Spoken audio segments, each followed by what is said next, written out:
समय कोरोना महामारी की दूसरी लहर ने देशवासियों को हिलाकर रख दिया है। हर रोज कोरोना के मामलों में लगातार बढ़ोतरी देखी जा रही है, इसलिए बीमा पॉलिसी अब सबके लिए एक आवश्यकता बन गई है।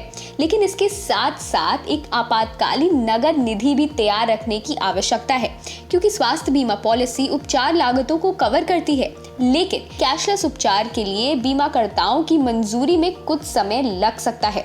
तो इस बीच अस्पताल किसी मरीज से परिवार को इलाज शुरू करने के लिए अग्रिम नगद भुगतान करने के लिए कह सकता है। तो ऐसी कई अन्य परिस्थितियां हैं जहां एक मरीज को इलाज के लिए नगद भुगतान करने की आवश्यकता हो सकती है।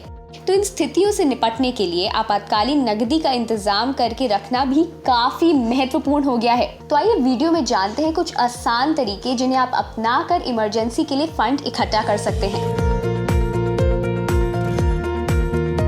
तो अधिकांश बैंक अपने मौजूदा ग्राहकों को पर्सनल लोन आसानी से दे देती है। तो यदि आपको तत्काल पैसे की जरूरत है तो आप अपने निकटतम बैंक शाखा से संपर्क करें और पता लगाएं कि आपको पर्सनल लोन मिल सकता है या नहीं। तो इमरजेंसी फंड के लिए आप दूसरा तरीका जिसको अपना सकते हैं वो है क्रेडिट कार्ड का उपयोग करना। जी हाँ, क्रेडिट कार्ड तो कई लोगों के पास होता है, तो कोई भी मरीज अपने क्रेडिट कार्ड का उपयोग कर सकता है। यहाँ आपात स्थितियों के दौरान अस्पतालों में भुगतान करने के सबसे तेज तरीकों में से एक है। तो आप क्रेडिट कार्ड से इमरजेंसी के दौरान पेमेंट करें और बाद में आप इस राशि को EMI में भी तब्दील कर सकते हैं।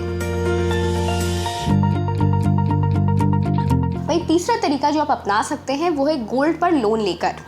तो सोना गिरवी रखना धन प्राप्त करने के लिए एक और आपातकालीन तरीका है। तो गोल्ड लोन के लिए आप आवेदन जमा करने के कुछ ही घंटों में फंड प्राप्त कर सकते हैं। ये लोन ऐसे लोगों के लिए आदर्श है जिन्हें धन की तत्काल आवश्यकता है।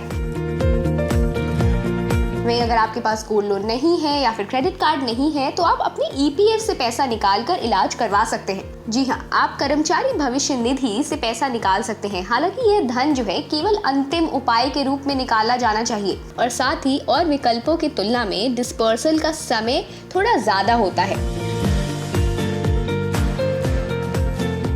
वहीं अगर आपके पास इन सब चीज़ों में से कुछ भी नहीं है तो आप बीमा पॉलिसियों या फिर कोई म्यूचुअल फंड या फिर शेयर या फिक्स डिपॉजिट के अगेंस्ट भी लोन ले सकते हैं और आप इसको इमरजेंसी फंड की तरह यूज़ कर सकते हैं। तो आप इन अन्य तरीकों को सिर्फ इमरजेंसी के रूप में ही इस्तेमाल करें, क्योंकि ये बहुत कठिन समय है, इमरजेंसी कभी भी आ सकती है और ऐसे ही पैसे का इस्तेमाल करना ठीक नहीं होगा। तो ऐसी और अन्य जानकारियों के लिए India.com पर ज़रूर लॉग ऑन करें और हमारा YouTube चैनल सब्सक्राइब करना ना भूलें। धन्यवाद।